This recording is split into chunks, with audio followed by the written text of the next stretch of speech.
Comment allez-vous? Ça fait bizarre parce que ceux qui se sont abonnés depuis les vlogs travaux, du coup, bonjour, bienvenue. Parce qu'à la base quand même, je fais des vidéos sur l'internet depuis plus de 10 ans. Moi, de base, je fais du lifestyle, de la beauté, tout ça. Mais c'est juste que j'aime énormément partager ma vie et mon quotidien et que je trouve toujours un prétexte finalement pour en faire une vidéo. Donc les travaux de chez moi, c'était un peu le prétexte. Mais enfin, nous, ça nous crée des souvenirs avec Quentin, donc franchement, c'est vraiment cool. Aujourd'hui, on se retrouve pour une nouvelle vidéo. Bon, du coup, on est dans la chambre de Quentin. C'est pas forcément le setup le plus quali du monde, je vous l'accorde. Bientôt ça changera. Comme vous avez pu voir dans le titre de cette vidéo, on se retrouve pour parler de mon année 2024, un peu tout ce qui était résolution et mon année en général parce que 2024 ça a été une grosse année et ça a été une année de prise de conscience, d'évolution, de maturité, enfin ça a été vraiment une grosse année. Je vais revenir vite fait, mais vous allez vite comprendre. Je voulais d'abord revenir sur tous les objectifs que j'avais parce que comme vous savez chaque année je me mets des objectifs de l'année, des choses que j'aimerais réaliser dans l'année ou des choses qui vont se produire. Des fois c'est des trucs très bateaux comme le fait qu'on parte à New York. Les billets d'avion, tout était déjà réservé clairement, mais du coup je l'ai quand même mis en objectif et on est parti à New York. Il y a plusieurs choses comme ça et du coup il y a un peu des thématiques sur lesquelles j'aimerais revenir parce qu'il y a eu des trucs un peu qui se sont passés cette année. Et pourquoi pas en discuter parce que je pense que ça peut valoir le détour. Un objectif du coup cette année on a eu donc partir à New York, il y avait YouTube parce que je suis revenue finalement comme je disais tout à l'heure, ça fait plus de 10 ans que je fais des vidéos sur internet. J'ai fait une pause que j'ai expliquée dans la vidéo qui est juste ici. Ou juste ici, je ne sais pas. Et donc je suis revenue en juin à peu près.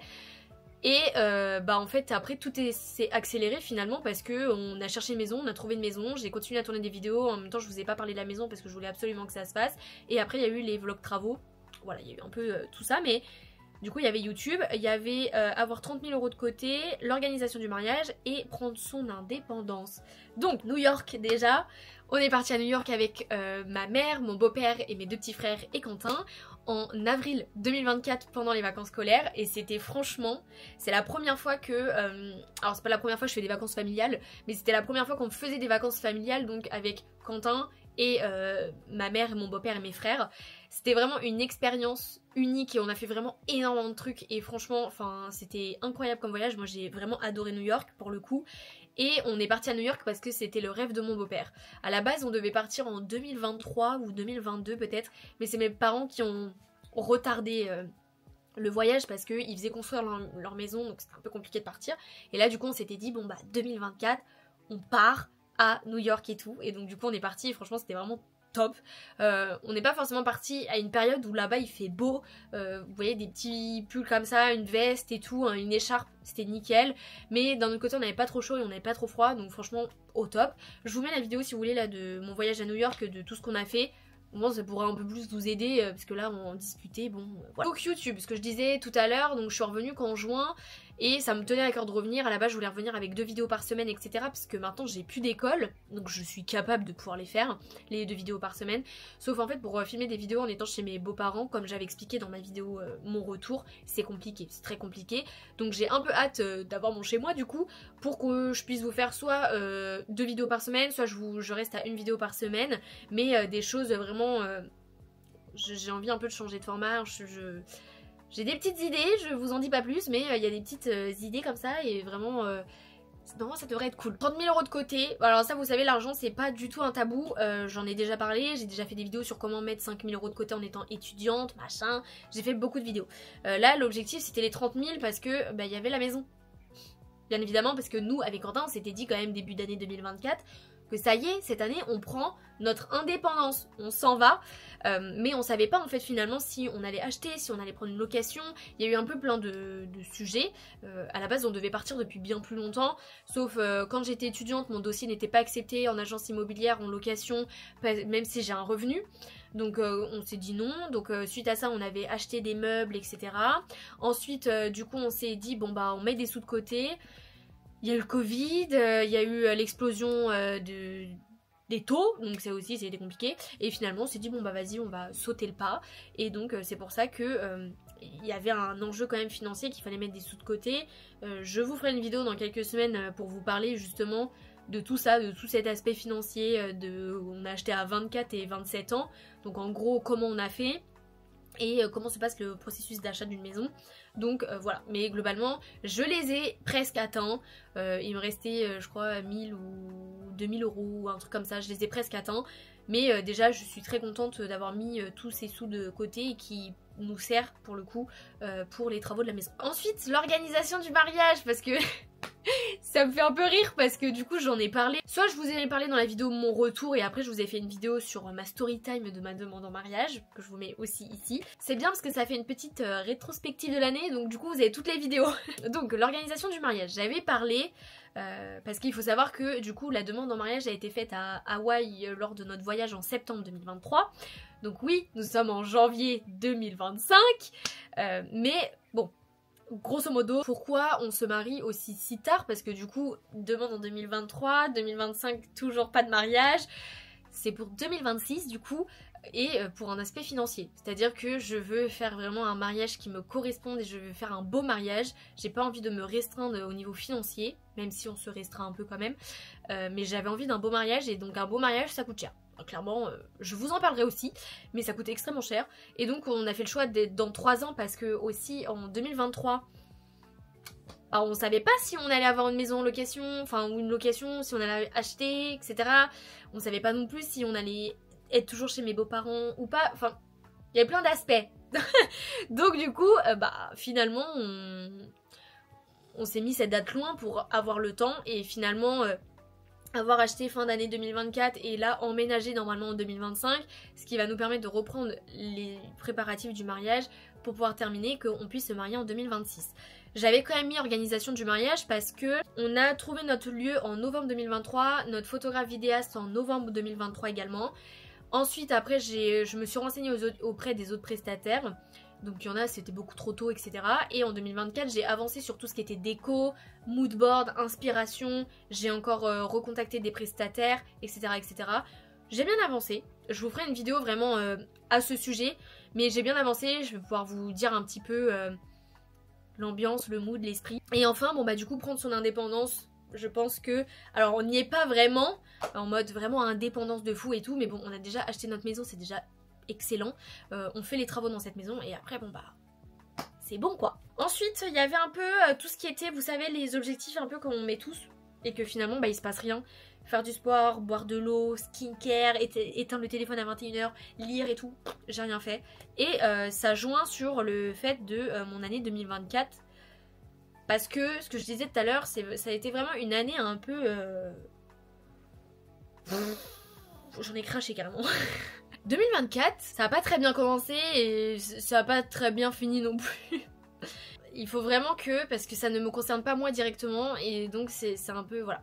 Quand des fois on dit ça arrive qu'aux autres, en fait finalement non, ça n'arrive pas qu'aux autres. Ça c'est quelque chose qui... Moi je suis quelqu'un, on va dire, de très stressé au quotidien. Et je suis quelqu'un de extrêmement stressé même. Moi le stress c'est ma vie, c'est mon moteur de vie. Pas très bon d'ailleurs parce que je vais commencer à faire un ulcère à 25 ans, on va être mal barré. Avec mon corps de vieille déjà, on est déjà mal barré, mais bon, soit. 2024 du coup, ça a été une année où j'étais pleine d'ambition, j'étais là en mode ouah, 2024, super année, machin, tout ça, super, machin. Bête d'année. On a d'abord été frappé par des soucis de santé du côté de la famille de Quentin, de l'ordre du cancer. Et ça c'est un peu tombé, genre comme, allez hop, un petit coup de massue. Et ça a été un peu... voilà. Et ensuite, quelques mois plus tard, hop, cancer aussi, mais du côté de ma famille à moi. Finalement, avec Quentin, on partage tout. Même, je prends ça à la rigolade et je rigole. C'est nerveux, mais c'est vraiment pas de l'ordre de se moquer, ok? Ça a été vraiment les deux facteurs de 2024 qui... Ah! Voilà. C'est vraiment, ça a été... non, c'était vraiment très dur psychologiquement. Parce que le mot cancer, il fait peur. Le mot cancer, c'est pas... t'as une bronchite. Non. T'as un cancer. Il y a plein de trucs. Et en fonction du type de cancer, bon bah c'est pas... Bon, voilà. J'en parle aujourd'hui avec beaucoup de recul, mais... ça a joué aussi sur le fait parce qu'au départ j'étais remotivée pour reprendre les vidéos YouTube dès le mois de janvier, février, mars, après j'ai un peu traîné. Mais en fait quand à partir du mois de février, ces mots-là ont comme... Enfin février, peut-être mars, il n'y avait pas de motivation parce que ça a été un coup de massue et franchement ça a été dur. Il fallait gérer beaucoup de choses. Donc j'étais pas prête psychologiquement. Et puis bon bah l'année a tourné énormément autour de ces personnes-là parce que bah forcément... alors pas que tu t'interdis dans ta vie d'avancer, parce que regardez on a acheté une maison etc. Mais c'est surtout qu'en fait tu te soucies plus de tes proches dans ces moments-là. Et c'est vrai parce que bah du coup y a la peur de perdre un membre de ta famille. Donc ouais, l'année 2024 elle a pas été folle dans ce sens là parce que c'était dur à encaisser dans un premier temps. Il fallait encaisser les contre-chocs et les chocs parce que ça a été à 2 mois d'intervalle où on a eu la famille de Quentin et après il y a eu la mienne. Donc déjà on était un peu dans un mood un peu dur. Donc ouais ça a été un peu voilà 2024 vraiment c'est pas été une année vraiment hyper facile. Parce que du coup tu te prends des portes un peu comme ça et tu te fais ramener à la vie. Tu sais en mode ah oui ok. Oui on a qu'une vie en fait. On n'est pas là en plus pendant des milliers d'années. Allez en moyenne on est là pendant 80-90 ans. Et il faut profiter au maximum de ces moments là et c'est super important. Et après donc il y a eu un peu ce côté de... Surtout en plus on a fait tellement de trucs. On a fait des mariages et tout. Enfin il y a eu plein de trucs hyper bien. Genre... En vrai, ça a été trop une année un peu trop bien. On a commencé par un anniversaire surprise. Enfin, il y a eu plein d'aspects vraiment très positifs dans cette année. Mais c'est vrai que l'aspect négatif, il a beaucoup empiété. Et moi, ça m'a fait prendre beaucoup de conscience de beaucoup de choses. Comme quoi que, bah, en fait, la vie, on en a qu'une. Et qu'en fait, on n'est pas éternel. Et que il faut vraiment faire attention à sa santé. Et c'est super important. Faites vos rendez-vous médicaux. Même si vous êtes jeune, c'est super important. Les femmes, faites les rendez-vous médicaux que vous êtes censés faire, aller chez le gynéco, etc. C'est trop important. On n'a qu'une vie. Si t'as l'argent, ce que tu veux, mais que t'as pas la santé, le reste c'est que des broutilles, hein, clairement. Je vais vous le dire, clairement. Mais il faut profiter de chaque instant, vraiment. Et c'est ça un peu 2024 où ça m'a fait un peu... Et pourtant, je déteste vieillir. Hein. Ça, c'est un truc... là, je vais avoir 25 ans. Je suis en mode... Ah 25 ans. Mais d'un autre côté, faut bien vieillir, il faut bien l'accepter. Et je suis un peu en mode... Ah, j'aime pas vieillir. Donc vraiment, genre, c'est dans ces moments-là où du coup, tu te dis, ah ouais, en fait, t'as qu'une seule vie. Faut y aller, faut profiter parce que il faut faire tout ce que t'as envie de faire. Et au pire, l'argent, ça reviendra. Mais il faut pas non plus se mettre dans la merde non plus. Parce que tu te dis, l'argent, ça reviendra. Je sais pas si vous voyez un peu... Mais ouais, globalement, ça a été une année un peu bizarre. Mais... ça m'a appris, on va dire comme ça. 2024, ça m'a appris beaucoup de choses. Et bah finalement on accepte et on verra à 2025 ce que ça va donner. En espérant que ça soit pas pire que 2024 et que ce soit vraiment que des beaux projets et des belles choses. Qu'on ait un peu une année un peu positive. Ce serait plutôt pas mal. J'espère que cette vidéo vous a plu. J'avais vraiment envie un peu de... Bah déjà parler un peu des objectifs de l'année 2024. D'ailleurs, quels étaient vos objectifs de l'année ? Et est-ce que vous les avez remplis? Est-ce que vous avez tout coché ou pas? Ou est-ce que vous avez fait un peu comme moi? Mais pour le coup, contente un peu de cette année, même si un peu bizarre, mais très contente de cette année et on verra bien 2025 ce que ça va donner. On se retrouve d'ailleurs la semaine prochaine pour mes objectifs de l'année 2025. Et donc voilà, je vais vous laisser là pour aujourd'hui, je vous aime très fort et je vous dis bah vendredi prochain pour une nouvelle vidéo. Bye!